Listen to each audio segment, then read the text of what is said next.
Yes, students, today we are discussing our next topic, that is how strong are acid or base solutions. Our next topic is how strong are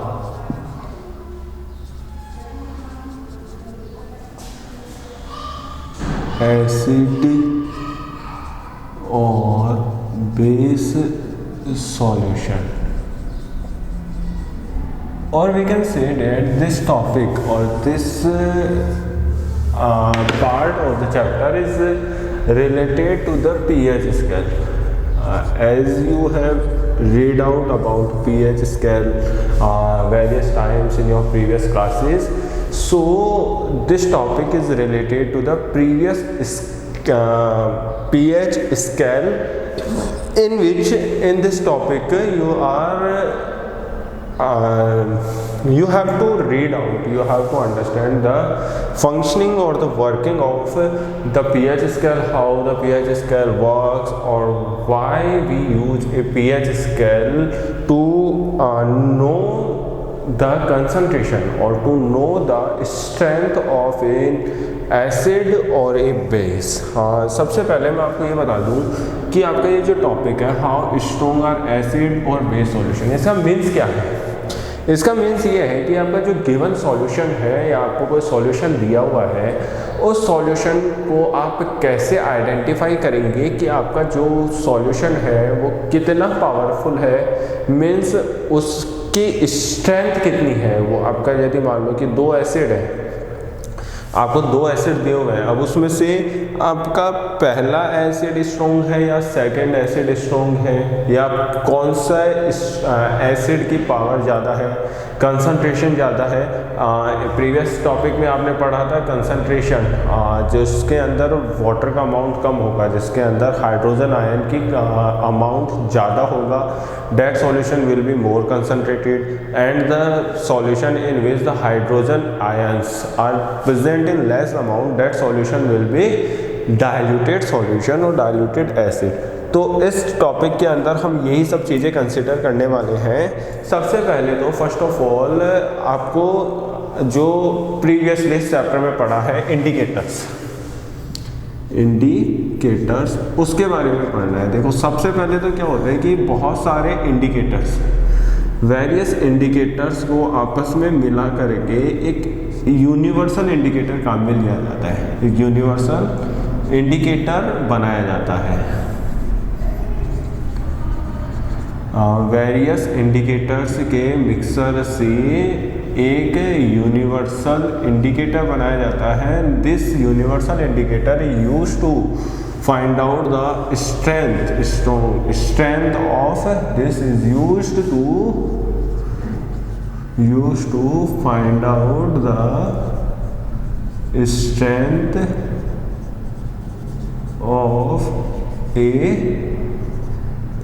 of an acid और base. एक acid और base की strength को find out करने के लिए एक universal indicator काम में लिया जाता है, and this universal indicator is the mixer of various indicators. अब ये जो यूनिवर्सल इंडिकेटर है वो किस तरह से काम करता है. ये यूनिवर्सल इंडिकेटर भी चेंज इन कलर करता है, मीन्स इसके अंदर भी कलर चेंजेस होते हैं. Its changes in colour as you studied in litmus paper. जैसे लिटमस पेपर को हम एसिडिक या बेसिक सॉल्यूशन के अंदर डिप करते हैं, देन द एसिडिक और basic solution changes the colour of the litmus paper. Similarly here the universal indicator changes its colour when it dipped in an acidic और ए basic solution. अब जो colour change होंगे, जो universal indicator है, इसके colour changes जो होंगे वो अलग अलग पीएच पे या अलग अलग कंसंट्रेशन पे, ये जो चेंज इन कलर होगा वो डिफरेंट होगा, डिफरेंट कलर चेंजेस होंगे, मीन्स अलग अलग कलर आएंगे. And this different colour changes depends on the different concentration of hydrogen or hydroxide ions, मतलब जितने ज़्यादा हाइड्रोजन आयंस होंगे या जितने कम हाइड्रोजन आयन होंगे या जितने ज़्यादा हाइड्रोक्साइड आयन होंगे या जितने कम हाइड्रोक्साइड आयन होंगे, उसके बेसिस पे हमारे जो यूनिवर्सल इंडिकेटर है उसका कलर चेंज होगा। अब ये जो कलर चेंजेस आए हैं, इन कलर चेंजेस को हम एक स्टैंडर्ड स्केल मेंटेन करते हैं। एक स्टैंडर्ड स्केल बनाया हुआ है साइंटिस्ट ने, वो स्केल है पीएच स्केल। इसके अंदर जैसे अलग अलग कलर आए तो उन कलर्स को हम पीएच स्केल के अंदर रीडिंग होती है, जिसके अंदर अलग अलग कलर सेगमेंट्स होते हैं, डिफरेंट कलर सेगमेंट्स होते हैं। इसके बारे में मैं आपको लेटरली इसी टॉपिक में बताऊंगा। डिफरेंट कलर सेगमेंट्स होते हैं। अब इसकी जो कंसंट्रेशन आई, इसका जो कलर आया, उस कलर को यहाँ पे मैच किया जाएगा, जिससे आपका कलर मैच हो रहा है उसके अकॉर्डिंग हम यहाँ पे डिसाइड करते हैं कि गिवन सॉल्यूशन की जो कंसंट्रेशन है वो कितनी है। मीन्स गिवन सॉल्यूशन के अंदर प्रेजेंट हाइड्रोजन आयन या हाइड्रोक्साइड आयन का अमाउंट कितना है। अब ये जो पीएच स्केल है ये क्या है, पीएच का मीन्स क्या है। सबसे पहले तो हम इस पीएच को समझते हैं कि ये पीएच क्या है। पीएच एक टर्मिनोलॉजी है जिसके अंदर पी और एच दो वर्ड्स हैं। यहाँ पे ये जो पी है, ये पी जर्मन लैंग्वेज के एक वर्ड पोटेंज से लिया हुआ है। पोटेंज, इस पोटेन का मीन होता है, the meaning of potenz is power in English. मतलब ये जो पी है वो रिप्रेजेंट करता है पावर को। एंड एच, ये एच जो है it represents hydrogen ions. Means given solution के अंदर जो हमारे हाइड्रोजन आयंस की पावर है, उस पावर का रिप्रेजेंटेशन हम पीएच स्केल के ऊपर करते हैं। पोटेंस एक जर्मन वर्ड है जिसका मीन्स होता है पावर, और H यहाँ पे हाइड्रोजन आयंस के लिए काम में लिया गया है। मीन्स एक गिवन स्केल होगा, एक स्केल बनाया गया है, एक स्केल डेवलप किया गया है जिसके अंदर डिफरेंट कलर्स हैं। सबसे पहले यूनिवर्सल इंडिकेटर ये काम में लेंगे। इस यूनिवर्सल इंडिकेटर को गिवन सॉल्यूशन के अंदर हम डिप करेंगे। डिप करने पे जो आपका यूनिवर्सल इंडिकेटर है उसके डिफरेंट कलर्स आएंगे। डिफरेंट कलर्स आने पर जो कलर हमें ऑब्टेन हुआ है उस कलर को हम पीएच स्केल से चेक करेंगे कि पीएच स्केल के अंदर वो जो गिवन जो हमें कलर ऑब्टेन हुआ है वो कलर किस रेंज के अंदर है। उस रेंज को हम आइडेंटिफाई करके हम पता कर सकते हैं कि हमारे गिवन सॉल्यूशन की जो स्ट्रेंथ है वो कितनी है। यहाँ पे जो आपका पीएच स्केल होता है उसकी रेंज होती है 0 to 14। ये यूनिटलेस क्वांटिटी है।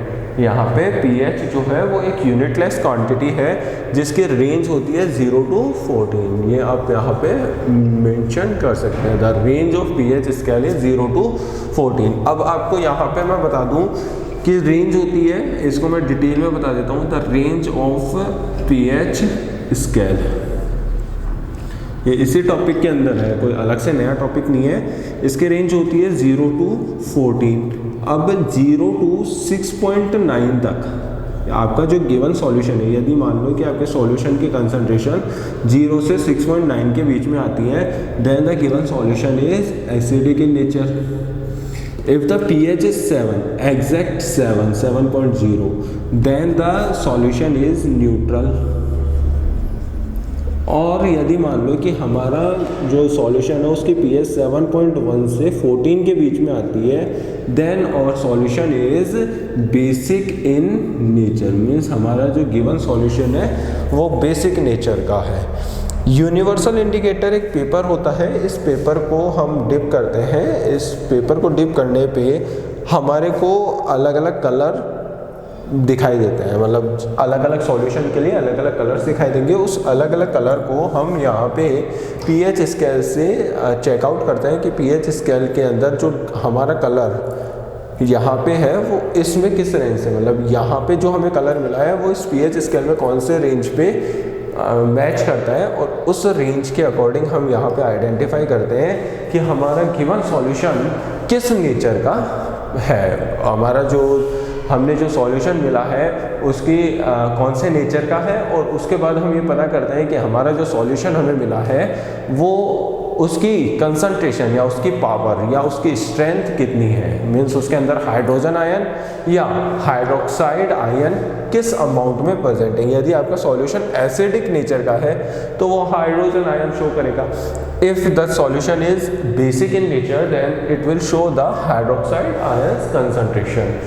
यहाँ तक हमारा पीएच स्केल के बारे में डिस्क्रिप्शन हुआ। अभी इसके बारे में आगे फर्दर एक्सप्लेनेशन और है जिसको आप एक बार यहाँ तक नोट डाउन कर लें, फिर हम आगे एक्सप्लेन करते हैं। फ्रेंड्स, अब अकॉर्डिंग टू आवर कंसंट्रेशन, अब हमारे कंसंट्रेशंस के बेसिस पे हम कुछ ये कह सकते हैं, कुछ कंक्लूजन हम निकाल सकते हैं कि जैसे मान लो कि हमारे पीएच स्केल के अंदर हमारे अलग अलग रीडिंग्स आई, अलग अलग कंसंट्रेशंस आई अलग अलग सॉल्यूशंस के लिए। तो उसके बेसिस पे हम ये कह सकते हैं कि यदि मान लो कि किसी गिवन सॉल्यूशन के अंदर मोर H+ आयंस है, मतलब जो हमारा सॉल्यूशन है वो बहुत ज़्यादा जीरो की तरफ यदि मूव करता है, यदि हमारा जो सॉल्यूशन है उसका जो पीएच स्केल है वो जीरो के आसपास है, तो हम ये कह सकते हैं कि हमारा जो सॉल्यूशन है वो आपका स्ट्रॉन्ग एसिड है। जितने ज़्यादा H+ आयंस होंगे that given solution is strong acid. यदि हमारे पास लेस हाइड्रोजन आयंस है then the solution will be weak acid.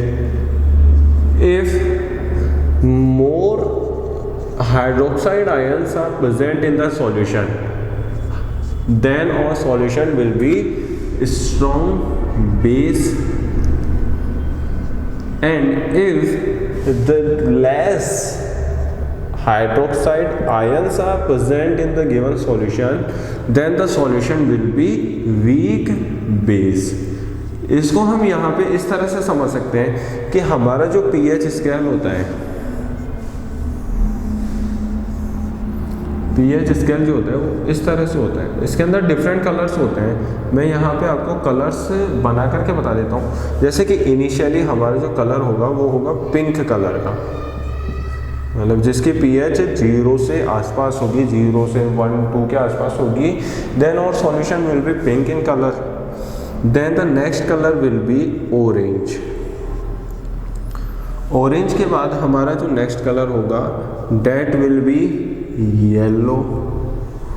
Yellow के बाद हमारा जो नेक्स्ट कलर होगा that is green, and then the last colour will be purple. इस तरह से हमारा पीएच स्केल अलग अलग कलर शो करता है। अब हमारे जो सॉल्यूशन है, यदि मान लो कि कोई स्ट्रॉन्ग एसिड है, स्ट्रॉन्ग एसिड यदि होगा तो वो पिंक कलर का होगा, और यदि स्ट्रॉन्ग बेस होगा that will be of purple colour. यदि हमारा सॉल्यूशन वीक एसिड है तो वो येलो के आसपास, ऑरेंज और येलो के आसपास का कलर हमारा शो होगा, और यदि हमारा वीक बेस है तो वो ग्रीन और येलो के आसपास हमारा शो होगा। मीन्स हम ये कह सकते हैं कि हमारा जो येलो कलर है वहाँ पे न्यूट्रल नेचर प्रेजेंट होता है। ये येलो कलर के आसपास यहाँ पे हमारा न्यूट्रल कलर होगा, मतलब न्यूट्रल होगा, इसकी पीएच 7 होगी।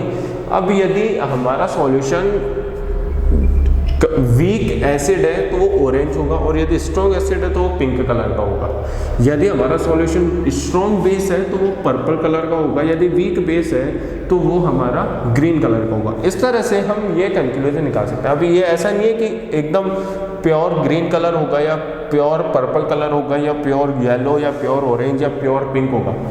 ये इसमें ऐसा होता है कि यहाँ पे पिंक इनिशियली डार्क कलर का होगा, फिर वो धीरे धीरे लाइट होता जाएगा, लाइट होकर के वो येलो के अंदर चेंज हो जाएगा, सॉरी ऑरेंज के अंदर, ऑरेंज से फिर वो येलो में चेंज होगा। तो जो कलर का कॉम्बिनेशन है वो डार्क टू लो और लो टू डार्क की तरफ मूव करता है। तो उस डार्कनेस और उस लाइटनेस की वजह से हम डिफरेंट सॉल्यूशंस की कंसंट्रेशंस को आइडेंटिफाई करते हैं बाय द यूनिवर्सल इंडिकेटर। अब हमारा जो नेक्स्ट है इसके अंदर एक पार्ट है वो ये है कि आपको एक टेबल दी हुई है और उस टेबल के अंदर आपको अलग अलग कुछ कंपोनेंट्स दिए हुए हैं, कुछ सब्सटेंसेस दिए गए हैं। उन सब्सटेंसेस के बारे में आपको बताना है कि गिवन सॉल्यूशन एसिडिक नेचर का है या बेसिक नेचर का है, और दिए हुए सॉल्यूशन के जो पीएच है वो अप्रॉक्सीमेटली कितनी है। तो उसको मैं यहाँ पे आपको टेबुलेटेड फॉर्म में बताने वाला हूँ कि हमारे जो गिवन सॉल्यूशंस हैं वो उनकी कंसंट्रेशंस कितनी होती है, उनके अंदर हाइड्रोजन आयन या उनकी जो पीएच है वो कितनी होती है, और हमारा जो गिवन सॉल्यूशन है वो एसिडिक नेचर का होगा या बेसिक नेचर का होगा। In your syllabus, a table is given to you in which you have to tell the 3 points. आपको सीरियल नंबर और सॉल्यूशन दिया हुआ है। उस सॉल्यूशन के बाद में आपको colour of pH paper, then approximate pH value and the nature of substance, ये 3 चीज़ें बतानी है। मैं यहाँ पे मेंशन कर रहा हूँ सीरियल नंबर, सब्सटेंस। कुछ सब्सटेंसेस हैं जिनका आपको बताना है कलर ऑफ पीएच पेपर, मतलब आपको जो पीएच पेपर दिया हुआ है, मीन्स जो यूनिवर्सल इंडिकेटर दिया हुआ है उसका कलर कैसा हो जाता है,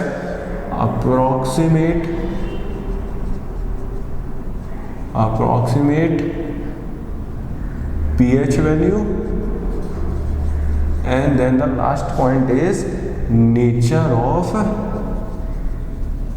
सब्सटेंस। आपको जो सब्सटेंस दिया हुआ है वो सब्सटेंस एसिडिक नेचर का है या बेसिक नेचर का है, ये कुछ चीज़ें आपको बतानी है। जैसे कि मैं यहाँ पे कुछ एग्जांपल्स कंसीडर कर रहा हूँ, you have to focus on them. Like first one is the saliva, जो हमारे मुंह की लार होती है, saliva of our mouth before meal, खाना खाने से पहले, बिफोर मील, खाना खाने से पहले हमारे मुंह की जो सलाइवा होती है उसका पीएच होता है 7.4, then the colour will be green and the nature of the substance will be basic. Next आपका होता है second is saliva after meal. अब हमने खाना खा लिया, खाना खाने के बाद हमारे मुंह का जो नेचर होगा वो कैसा होगा, it depends on food eaten by us. यदि मान लो कि आपने एसिडिक नेचर का कुछ खाना खाया है, मतलब ऐसा खाना खाया है जिसके अंदर एसिड्स प्रेजेंट है, तो वो एसिडिक हो जाएगा।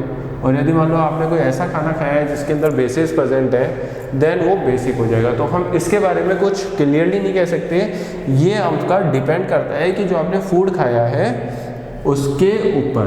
Food eaten, it depends on food eaten by us, मतलब जो हमने खाना खाया है उसके ऊपर डिपेंड करता है कि हमारा जो सलाइवा है उसका नेचर किस तरह का होगा, उसकी पीएच कितनी होगी। Next is lemon juice, third is lemon juice. जो आपका लेमन जूस होता है, जो आप नींबू पानी पीते हैं, वो आपका पिंक कलर का होता है, and the pH of the substance is 2.5।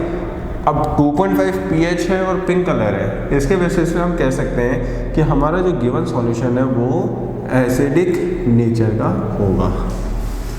Then the fourth substance is colourless aerated drink. Fourth is colourless aerated drinks, मतलब जो हम कोल्ड ड्रिंक्स वगैरह पीते हैं जिसके अंदर कलर्स नहीं होते हैं, जो सोडा वगैरह, लिम्का, ये सब चीज़ें होती हैं, ये आपका किस नेचर का होता है, ये आपका येलो और पिंक कलर का हो सकता है।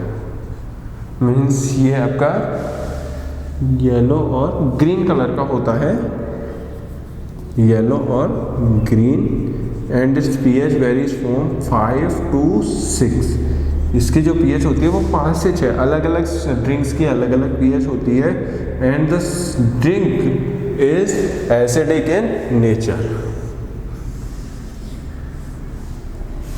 Then fifth is carrot juice. Carrot juice, जो आपके कैरेट का जूस होता है, गाजर का जूस, इट इज येलो और green in colour, similar to the aerated drinks, and its pH also varies from 5 to 6. This is also acidic in nature. Carrot का juice आपका एसिडिक नेचर का होता है.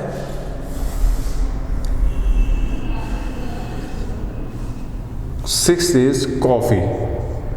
कॉफ़ी जो हम पीते हैं that is yellow in colour, its pH is 5 and the solution is acidic in nature. हमारा जो सब्सटेंस होगा वो एसिडिक नेचर का होगा. 7 कॉफ़ी के बाद है हमारा टोमेटो जूस.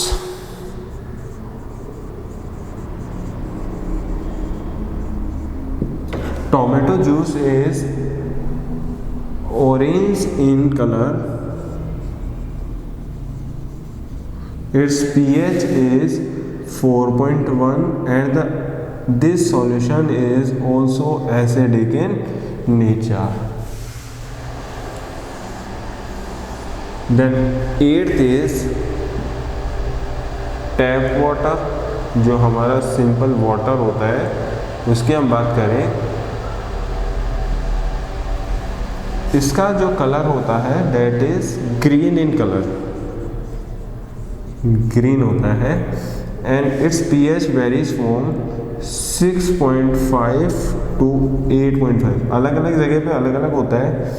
और इसको हम एवरेज ले सकते हैं. Average is 7 pH. Average pH जो होती है वो 7 होती है, and that is neutral in nature.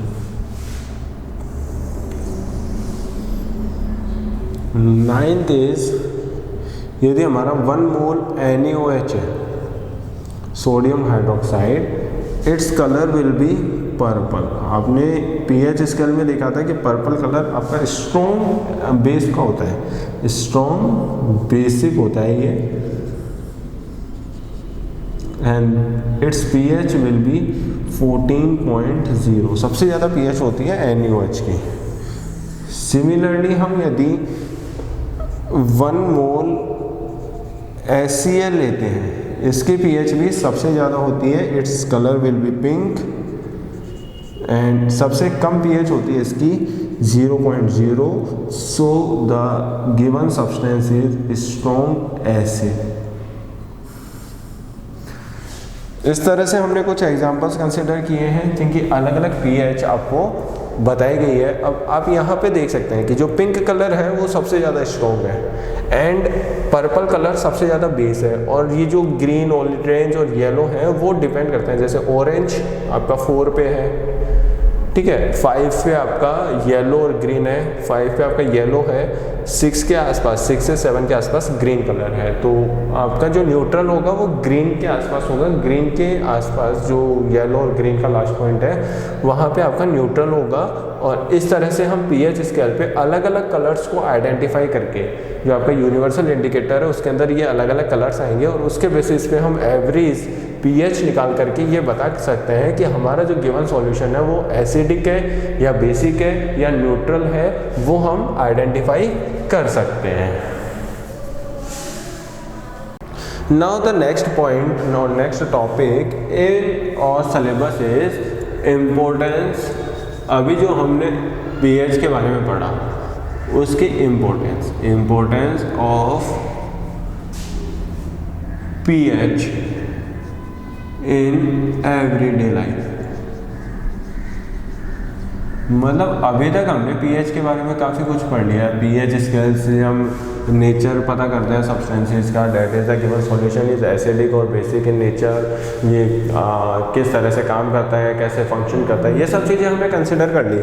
लेकिन हमारी जो डे टू डे लाइफ है, हमारी जो एवरीडे लाइफ है, वहाँ पे ये pH स्केल किस तरह से काम आता है, या कहाँ पे हम अलग अलग तरह के एसिडिक और बेसिक नेचर के सब्सटेंसेस को फेस करते हैं या वो हमारे कांटेक्ट में आते हैं, उसके बारे में हम आने इस टॉपिक के अंदर पढ़ेंगे। इसके कुछ सब पॉइंट्स हैं, मतलब ये जो अलग अलग एवरीडे लाइफ है, उन एवरीडे लाइफ में अलग अलग जगह पे अलग अलग सिचुएशंस के अंदर हम इस पीएच के बारे में कांटेक्ट में आते हैं, इस पीएच से रिलेटेड या एसिडिक और बेसिक सब्सटेंसेस से इंटरेक्ट करते हैं। तो उन डिफरेंट कंडीशंस को यहाँ पे पॉइंट वाइज आपको एक्सप्लेन किया गया है। First one is our plants and animals pH sensitive. Means हमारे जो प्लांट्स और एनिमल्स अर्थ के ऊपर प्रेजेंट हैं, उनके ऊपर पीएच का कोई इफेक्ट पड़ता है या नहीं पड़ता है।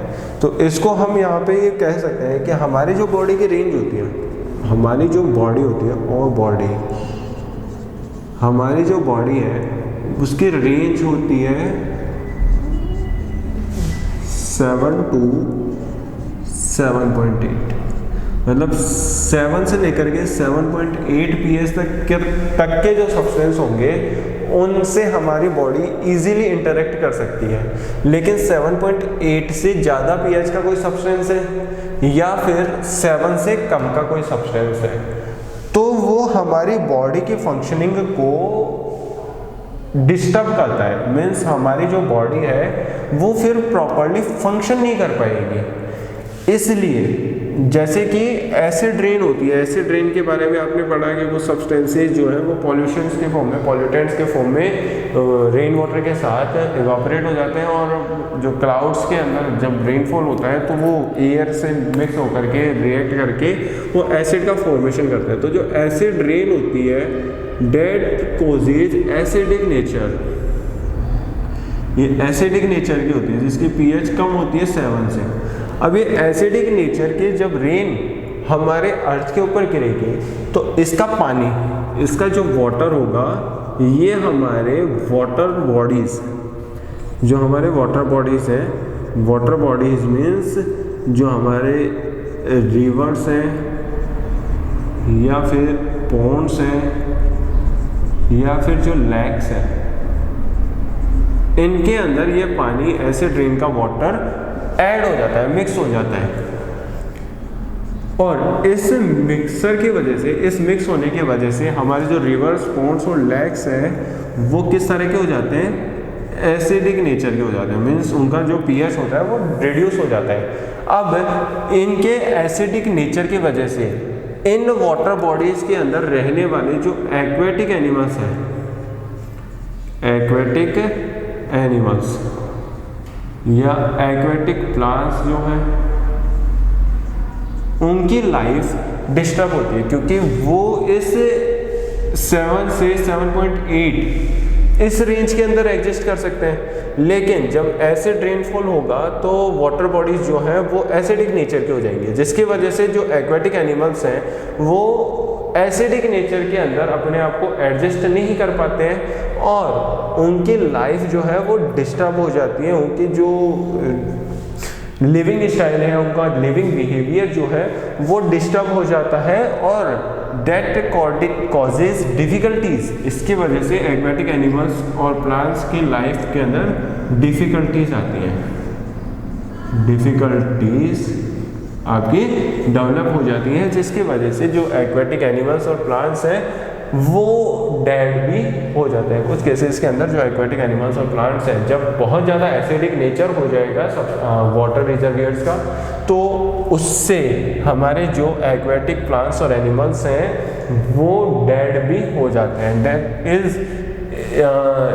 Is why we can say that the plants और animals pH sensitive on the earth. Means हमारे जो प्लांट्स और एनिमल्स हैं वो पीएच सेंसिटिव है, क्योंकि यदि मान लो कि हमारे अर्थ का जो पीएच रेंज है वो 7 से 7.8 है। अब यदि इससे ज़्यादा, मतलब या हम कहें कि हमारी अर्थ का जो नेचर है या जो हमारे अर्थ का जो क्लाइमेट है वो 0 pH पे आ जाए, मीन्स बहुत ज़्यादा एसिडिक हो जाए, डेट विल कॉजेज जी, इसकी वजह से हमारी जो लाइफ है वो बहुत ज़्यादा डिस्टर्ब हो जाएगी, हम एग्जिस्ट नहीं कर पाएंगे। सिमिलरली हम ये कह सकते हैं जैसे कि एक प्लेनेट है वीनस, वीनस प्लेनेट के ऊपर सल्फ्यूरिक एसिड के क्लाउड्स फॉर्मेशन हो रखे हैं। मतलब रिसर्च जो हमारे साइंटिस्ट हैं उन्होंने रिसर्च किया कि वीनस प्लांट के ऊपर सल्फ्यूरिक एसिड के क्लाउड्स बन रहे हैं। अब हम ये कह सकते हैं कि ये जो वीनस प्लेनेट है वो हमारी लाइफ के लिए नॉट सुटेबल है, this is not suitable for our survival, because हमारी जो रेंज है या जो हमारी जो बॉडी की जो रेंज है जिसके अंदर हम एग्जिस्ट कर सकते हैं वो है 7 to 7.8। अब यहाँ पे सल्फ्यूरिक एसिड है, तो सल्फ्यूरिक एसिड है तो ऑब्वियस है कि इसकी पीएच रेंज 0 के आसपास होगी, 0, 1, 2 के आसपास होगी। That will cause the disturbances, that will cause difficulties to survive the animals और plants on the Venus planets. इसलिए हम ये कह सकते हैं कि हमारे जो जितने भी लिविंग थिंग्स हैं वो पीएच सेंसिटिव होते हैं, क्योंकि हमारे सर्वाइवल के लिए हमें 7 से 7.8 पीएच का क्लाइमेट चाहिए। तो the next topic, the second topic of this part of this topic, importance of pH in everyday life. इसके अंदर सेकेंड जो पॉइंट है वो ये है, what is the pH of the soil in your backyard? Means आपके जो घर के पीछे का हिस्सा है, जो आपका बैकयार्ड है, मतलब जो आपके घर के आसपास लॉन वाली जो जगह है, उस सॉइल की पीएच क्या है। मीन्स अल्टीमेटली हम ये कह सकते हैं कि ये जो टॉपिक है वो सॉइल से रिलेटेड है।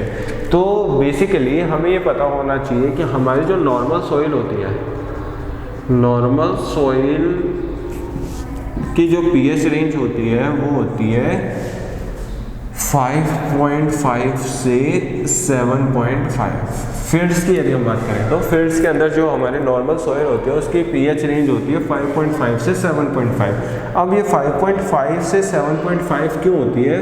For different crops. हम जब फार्मिंग करते हैं या जो प्लांट्स ग्रो होते हैं वो डिफरेंट क्रॉप्स के लिए अलग अलग होती है। ये जो फार्मर्स होते हैं वो फर्टिलाइजर्स और मैन्योर्स ये सब प्रोवाइड करवाते हैं, जिसकी वजह से सॉइल की पीएच थोड़ी बहुत कम या थोड़ी बहुत ज़्यादा की जा सकती है। इसके रेंज को हम कम या ज़्यादा कर सकते हैं, बट बेसिकली जो रेंज होती है नॉर्मल सॉइल की जो पीएच होती है वो 5.5 से 7.5 तक होती है। अब यदि हमारी पीएच को 5.5 से बहुत ज़्यादा कम कर दिया जाए या 7.5 से ज़्यादा कर दिया जाए तो उसकी वजह से हमारे जो प्लांट्स हैं वो प्रॉपरली ग्रोथ नहीं कर पाएंगे।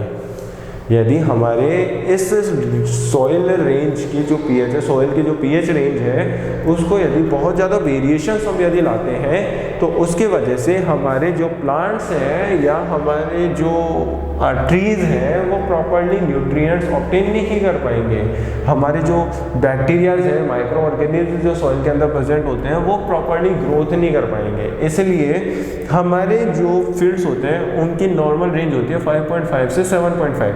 अब यदि मान लो कि सॉइल की पीएच कम है, मीन्स ज़्यादा है, वो बेसिक नेचर का है, और यदि आपको उसकी एसिडिटी इंक्रीज करनी है, मीन्स सॉइल के पीएच को डिक्रीज करना है, तो उसके लिए हम काम में ले सकते हैं phosphate.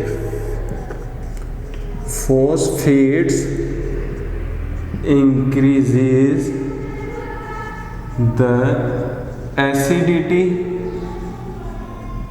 Of the soil.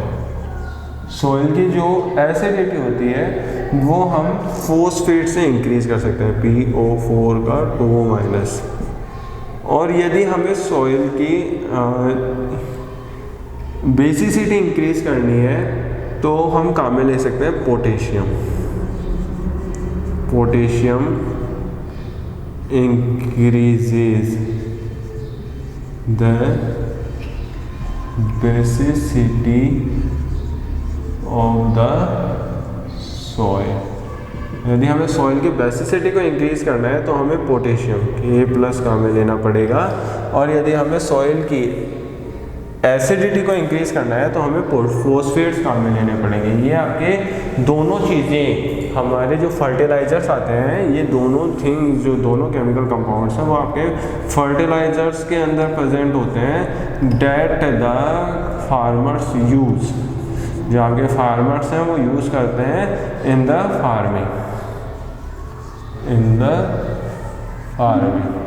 Farming के अंदर जो हमारे फार्मर्स हैं वो इन फर्टिलाइजर्स को काम में लेते हैं, जिसके अंदर फॉस्फेट और पोटेशियम्स होते हैं। फॉस्फेट जो होते हैं वो सॉइल की एसिडिटी को इंक्रीज करने का काम करते हैं, जबकि पोटेशियम जो है वो बेसिसिटी को इंक्रीज करते हैं। मीन्स हमारा यदि मान लो कि सॉइल एसिडिक नेचर का है तो उसको बेसिक नेचर करने के लिए हमें पोटेशियम डालना पड़ेगा, और यदि बेसिक नेचर का है उसको एसिडिक बनाना है तो उसके लिए हमें फॉस्फेट्स काम में लेने पड़ेंगे। ये डिफरेंट टाइप के जो प्लांट्स होते हैं, अलग अलग तरह के जो प्लांट्स होते हैं उनके ऊपर डिपेंड करता है, क्योंकि कई तरह के प्लांट आपके एसिडिक सॉइल के अंदर एग्जिस्ट करते हैं और कई तरह के प्लांट आपके बेसिक सॉइल के अंदर एग्जिस्ट करते हैं, ग्रोथ कर पाते हैं। तो जो एक्सपर्ट्स होते हैं, जो फार्मिंग से रिलेटेड जो एक्सपर्ट्स होते हैं, वो इस चीज़ को सजेस्ट करते हैं by testing the soil of the field. जो हमारे फील्ड की सॉइल होती है उसको टेस्ट करके लेबोरेटरीज के अंदर उसके जो एसिडिक और बेसिसिटी है उसको आइडेंटिफाई करके फिर हमारे एक्सपर्ट्स फार्मर को सजेस्ट करते हैं कि आपको पर्टिकुलर क्रॉप के लिए या पर्टिकुलर टाइप्स के प्लांट्स के लिए आपको किस तरह के फर्टिलाइजर्स या मैन्योर्स आपको काम में लेने हैं। इस तरह से आपका ये जो टॉपिक है वो भी कंप्लीट होता है, what is the pH of the soil in your backyard. So the students, the pH in everyday life, इसके इंपॉर्टेंस का थर्ड पॉइंट हम डिस्कस करने वाले हैं। The third point is pH in our digestive system. This is very important point. This is a very important part of this topic, जिसके अंदर हम digestive system के बारे में पढ़ने वाले हैं। As you have studied earlier that our digestive system, हमारा जो डाइजेस्टिव सिस्टम होता है, it produces in acid in our stomach। हमारा जो डाइजेस्टिव सिस्टम होता है वो हमारे स्टमक के अंदर एक एसिड का फॉर्मेशन करता है, and that acid is HCl। Digestive system में HCl एसिड प्रोड्यूस्ड होता है। इस HCl की वजह से हमारा जो डाइजेस्टिव सिस्टम है उसका मीडियम होता है एसिडिक नेचर होता है। अब यदि सपोज करो कि हमने कुछ ऐसा खाना खा लिया जो डाइजेस्ट नहीं हुआ, मीन्स यदि इनडाइजेशन होता है, इनडाइजेशन हो जाता है, तो इनडाइजेशन का मीन्स है कि मोर एसिड का प्रोडक्शन हो रहा है, मोर एसिड इज प्रोड्यूस्ड। हमारा जो स्टमक है उसके अंदर ज़्यादा एसिड प्रोड्यूस हो गया। अब आपने पढ़ा है कि यदि मान लो कि वाटर का अमाउंट कम है, एसिड का अमाउंट ज़्यादा है, तो कंसनट्रेटेड हो जाता है। कंसनट्रेटेड हो जाएगा तो उसकी जो पीएच है वो इंक्रीज हो जाएगी। आपका जो स्टमक है उसकी अंदर HCl प्रेजेंट होता है, HCl प्रोड्यूस होता है जो कि एसिडिक नेचर का हो जाता है।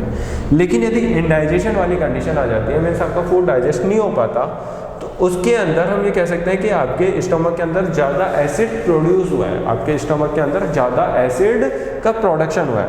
अब यदि ज़्यादा एसिड का प्रोडक्शन यदि होता है तो उसको कहते हैं हम एसिडिटी। इस एसिडिटी को कम करने के लिए हम कुछ सब्सटेंसेस काम में लेते हैं। ये सब्सटेंसेस जो एसिडिटी को रिड्यूस करते हैं उनको बोलते हैं एंटासिड्स।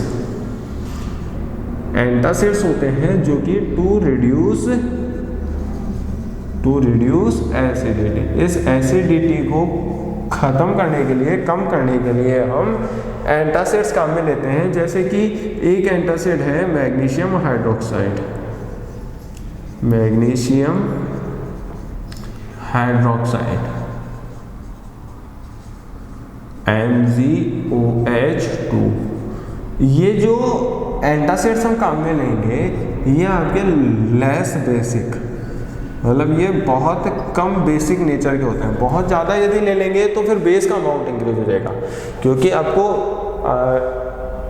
पर्टिकुलरली जो नेचर है स्टमक का वो एसिडिक ही रखना है, लेकिन यदि मान लो कि कुछ ज़्यादा एसिड बन जाता है तो उस ज़्यादा अमाउंट को कम करने के लिए आपको थोड़ा सा बेस काम में लेना पड़ता है, और वो बेस जो होते हैं वो एंटासिड्स कहलाते हैं, जैसे कि magnesium hydroxide, milk of magnesia भी बोलते हैं इसको। ये हम काम में लेते हैं जिसकी वजह से हमारे स्टमक के अंदर जो ज़्यादा एसिड बना है वो न्यूट्रलाइज हो जाता है। इट न्यूट्रलाइजेज एंड हमारा जो स्टमक है उसको हमें रिलीफ मिलता है। इस तरह के एंटासिड्स जो कि हम काम में लेते हैं ये आपके प्रेजेंट होता है इनो वगैरह में, जो हम इनो काम में लेते हैं, गैसोफास्ट या जो गैस्ट्रिक से रिलेटेड जो आपके सॉल्यूशंस आते हैं, जो डाइजीन वगैरह जो आपके टैबलेट्स आती हैं, उन सब के अंदर एंटासिड्स प्रेजेंट होते हैं, मीन्स बेसिस प्रेजेंट होते हैं। ये माइल्ड बेसिस होते हैं, मीन्स लेस बेसिक बेसिस होते हैं, जिनकी पीएच बहुत ज़्यादा नहीं होती है, बहुत कम होती है, और इसकी वजह से आपका जो एक्सेस अमाउंट ऑफ HCl या एक्सेस अमाउंट ऑफ एसिड जो आपके स्टमक में प्रोड्यूस हुआ है वो न्यूट्रलाइज हो जाता है एंड अल्टीमेटली आपको रिलीफ मिलता है फ्रॉम द एसिडिटी। इस तरह से हमारे डाइजेस्टिव सिस्टम के अंदर भी पीएच का जो इम्पोर्टेंस है वो बहुत काम आता है। इस तरह से आपका ये जो टॉपिक होता है वो कंप्लीट होता है।